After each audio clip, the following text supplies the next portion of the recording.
man snaps a spoon in half, then takes apart a nail clipper. Using a metal file from it, he grinds a coin down into fine powder, sprinkles the powder onto the joints, and just like that, he's made himself a sharp weapon. Next, he moves the crate aside, lays down a piece of burlap on the floor, and starts chiseling away at the wall. By morning, he quietly sneaks the debris out of his cell. After a few days, he manages to carve out a hole, but the ventilation grate is embedded in the wall. It's impossible to remove by hand, so while working, he secretly pockets a wedge. But there's a problem. Both ends of the wedge are metal, and when he passes through the checkpoint, the metal detector goes off. He quickly pulls out a wedge and hands it over, but the guards don't realize it was just a decoy. Back in his cell, he pulls another wedge from his shoe heel. Using the wedge, he pries the vent cover loose. To avoid getting caught, he soaks newspaper in the sink,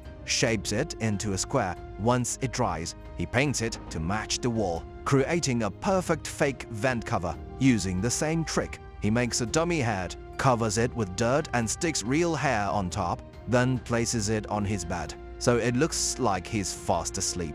After that, he crawls into the hole he carved out. 4 men are in on the escape.